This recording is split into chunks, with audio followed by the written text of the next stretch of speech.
ফেসবুকে একজন লিখেছেন, আগে পুলিশ দেখলে ভয় লাগত, এখন দেখলে মনে হয় অফিসের গেটম্যান। আরেকজন লিখেছেন, র্যাবের নতুন পোশাক দেখে মনে হচ্ছে বন বিভাগের কর্মকর্তা টহলে নেমেছে। কেউ কেউ বলছেন, পুলিশের নতুন পোশাকে তাদের দেখাচ্ছে অনেকটা দারোয়ানের মতো, যাদের মূল কাজই যেন অফিসের গেট পাহারা দেয়া।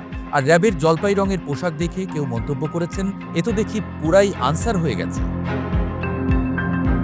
এদিকে পুলিশের নতুন পোশাকের সাথে পাকিস্তানি পুলিশের পোশাকের বিস্তর মিল দেখতে পাচ্ছেন কেউ কেউ। কেউ বলছেন, পাকিস্তান পুলিশের সাথে মিল রেখে পুলিশের পোশাক বানিয়ে কি বোঝাতে চাইছে সরকার। তবে সমালোচনার পাশাপাশি অনেকেই এই পরিবর্তনকে ইতিবাচক হিসেবে দেখছেন। কেউ কেউ বলছেন, বাহিনীগুলোর ইউনিফর্ম আন্তর্জাতিক মানের সাথে সামঞ্জস্যপূর্ণ করা হচ্ছে, যা ভবিষ্যতে বাহিনীর ভাবমূর্তি উজ্জ্বল করবে।